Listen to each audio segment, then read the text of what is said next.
Hello everyone, आशा का नए video के साथ आज हम पढ़ने वाले क्लास 10 के भौतिक शास्त्र यानी फिजिक्स का चैप्टर नंबर 1 प्रकाश का परावर्तन। चलिए आज की क्लास को शुरू करते हैं।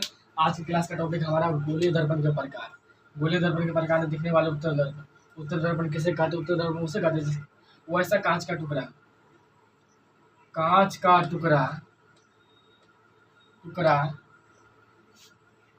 जिसका बाहरी सतह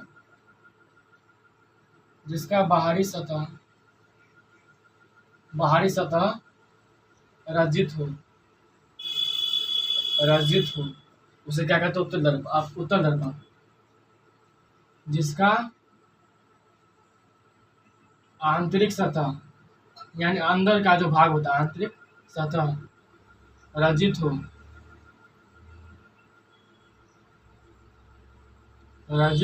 उसे क्या कहते हैं? आंतरिक सतह रजित हो उत्तर दर्पण, बाहरी सतह रजित हो उसे क्या कहते हैं? अवतल दर्पण। ठीक है ना। इसका प्रकाश का परावर्तन इसका जो प्रकाश का परावर्तन होता है क्या? दर्पण की भीतरी सतह से होता है। क्या? दर्पण के भीतरी सतह से होता है। भीतरी सतह से होता है। ठीक है। दर्पण की भीतरी सतह से होता है। इसका प्रकाश का परावर्तन दर्पण के बाहरी सतह से होता है। दर्पण के बाहरी सतह से होता है। ठीक है ना।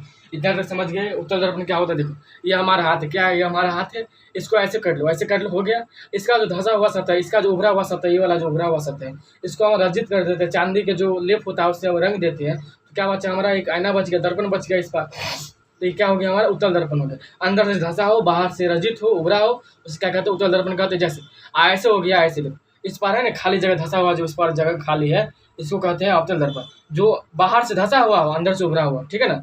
यानी कि जो आंतरिक सतह इसको रंग दो चांदी के लेप से, आई हो गया हमारा उत्तल दर्पण। ठीक है। उत्तल दर्पण समझ गए क्या होता है? ठीक है।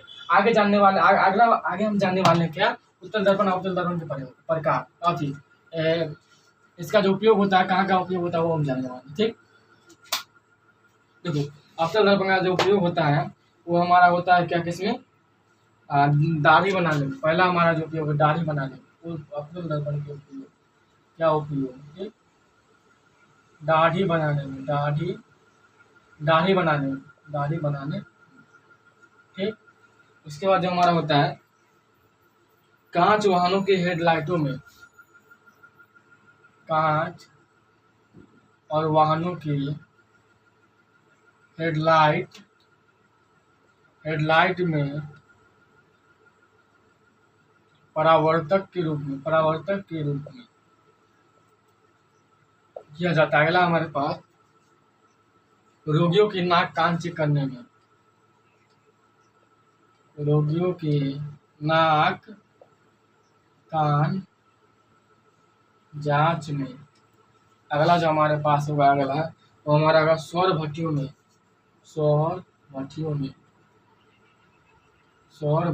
ठीक है। और जो हमारा उत्तल दर्पण का उपयोग होगा स्कूटर और साइड मिरर में। क्या? गाड़ियों के साइड मिरर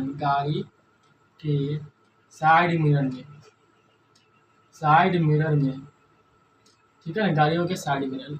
उसके बाद जो होता है अब तो उत्तल दर्पण का प्रयोग होता है हमारे पास आईना में जो घर से आईना होता है हमारा उत्तल दर्पण होता है। उसके बाद हमारे पास होता है हमारा कैमरा में। क्या? कैमरा में, दूरबीन में। ठीक है ना। कैमरा में, दूरबीन में, इसी समय होता है प्रयोग। ठीक है ना। कैमरा में, दूरबीन में और सूक्ष्मदर्शी में। क्या? सूक्ष्मदर्शी। दूरबीन नहीं लिखना है तो सूक्ष्मदर्शी लिख देना। सूक्ष्मदर्शी यानी माइक्रोस्कोप। ठीक है ना। यही होता है उत्तल दर्पण अवतल दर्पण का उपयोग। आगे बढ़ते हैं। अगला जो हमारे पास टॉपिक हो जाएगा वो क्या है हमारे पास? गोलीय दर्पण के मुख्य बिंदु। क्या? गोलीय दर्पण के मुख्य बिंदु।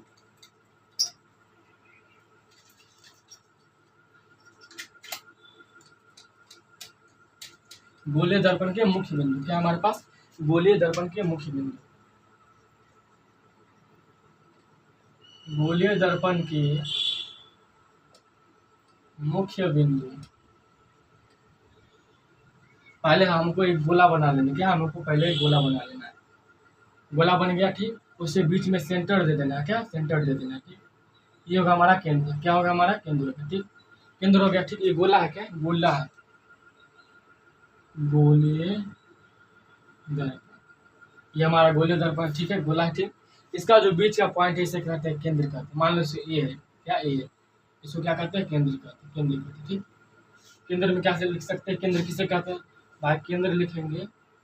केंद्र किसे कहते हैं, पहला पॉइंट केंद्र, केंद्र किसे कहते हैं, गोले दर्पण के जो केंद्र होता है उसे हम केंद्र कहते हैं।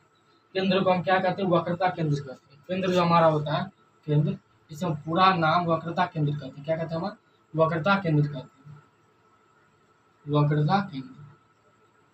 जो केंद्र हमारा बिंदु है इसे वक्रता केंद्र कहते हैं, ठीक। केंद्र के बीचों बीच हमारा एक रेखा जाता है, क्या बीचों बीच हमारा एक रेखा जाता है, ये हो गया हमारा केंद्र, क्या हमारा केंद्र हो गया, ठीक। वक्रता केंद्र, क्या वक्रता केंद्र, वक्रता केंद्र।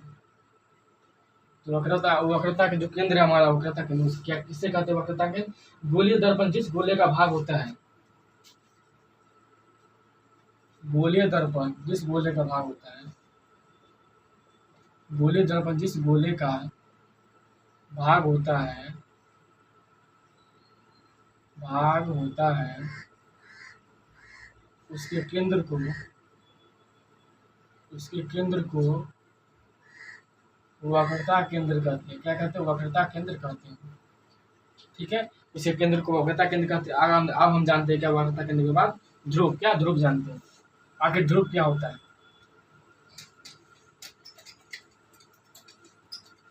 ध्रुव क्या होता है, देखो ध्रुव दूसरा नंबर डाला ध्रुव। ध्रुव क्या, ध्रुव को इंग्लिश कहते हैं पोल, ठीक, पोल कहते हैं। ध्रुव ये वाला जो दिख रहा है ना पॉइंट जहाँ पे दोनों मिल रहा है, ये दोनों जो मिल रहा है इसे कहते हैं ध्रुव। क्या कहते हैं, ध्रुव। ध्रुव को डिनोट करते हैं पी से, जो गया हमारा ध्रुव, क्या ध्रुव हो गया हमारा, ध्रुव हो गया, ठीक। क्या कहते हैं, तो किसे कहेंगे ध्रुव, किसे कहेंगे हम कि गोले दर्पण के मध्य बिंदु को दर्पण का ध्रुव कहते हैं। गोले दर्पण के मध्य बिंदु, गोलीय दर्पण की मध्य बिंदु मतलब समझे बीच का बिंदु, मध्य बिंदु को ध्रुव कहते हैं। अब तुम लोग सोचोगे कि जो गोलीय दर्पण इसका मध्य बिंदु ए है, नहीं ए नहीं होगा। देखो मान लो जो दर्पण इसको बीच में फाड़ेंगे तो ऐसे बनेगा, ठीक। इसका मध्य बिंदु कहाँ होगा, यहाँ होगा, ये होगा हमारा ध्रुव हो गया, ठीक। वैसे इस पार बनेगा, इस पार ऐसे बनेगा तो यहाँ होगा, तो ये भी ध्रुव होगा हमारा, ठीक है ना, ऐसे होगा। ध्रुव के बाद हमारा जो अगला है वो हमारा प्रधान या मुख्य अक्ष, क्या प्रधान या मुख्य अक्ष, प्रधान या मुख्य अक्ष होगा हमारे पास, प्रधान या मुख्य अक्ष। तीसरा हमारा प्रधान या मुख्य अक्ष, मुख्य अक्ष। देखो पी बिंदु से, देखो मान लो इस बिंदु है, इसको पी से डिनोट करते हैं ध्रुव को, ठीक। ए हो गया, बी हो गया, सी हो गया, ठीक। बी से सी तक की दूरी को क्या कहते हैं हम, क्या कहते हैं, बी से सी तक की दूरी को क्या कहते हैं हम, प्रधान अक्ष कहते हैं। यानी गोलीय दर्पण के ध्रुव से वक्रता केंद्र को मिलाने वाले सरल रेखा को कहते हैं दर्पण का प्रधान अक्ष। गोलीय दर्पण के ध्रुव से, क्या गोलीय दर्पण के ध्रुव से, गोलीय दर्पण के ध्रुव से, ध्रुव से वक्रता केंद्र, केंद्र को मिलाने वाली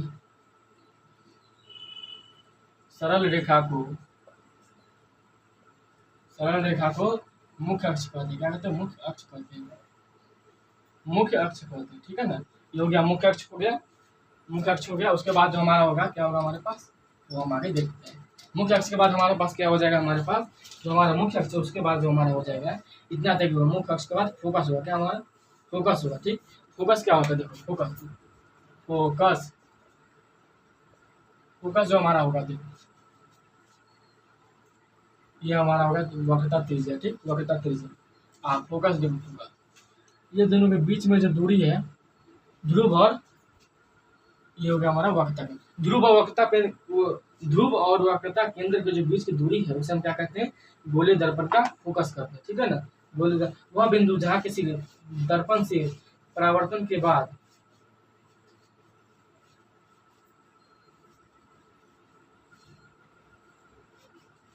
देखो फोकस समझो सीधे कि वक्रता केंद्र और ध्रुव से जो मिलता है, यानी कि जो ध्रुव और वक्रता केंद्र को मिलाने वाली जो रेखा होता है उसे हम कहते हैं फोकस। ठीक, और ध्रुव और वक्रता केंद्र के जो बीच की दूरी होती है इसे क्या कहते हैं हम, तो फोकस दूरी कहते हैं, फोकस दूरी कहते हैं। ठीक है ना, ऐसे लिख लेना। ठीक है ना, वैसे अपने लिख लेना शब्दों में बनाकर कि फोकस किसे कहते हैं, ध्रुव और वक्रता केंद्र को मिलाने वाली रेखा को हम अथी कहते हैं, फोकस कहते हैं। ठीक, और फोकस दूरी किसे कहते हैं, ध्रुव और वक्रता केंद्र के जो बीच का दूरी होता है उसे हम फोकस दूरी कहते हैं। ठीक है, उसके बाद जो हमारे पास होगा वो हम अगले वीडियो में देखेंगे। तब तक के लिए मिलते हैं अगले वीडियो, तक के लिए धन्यवाद।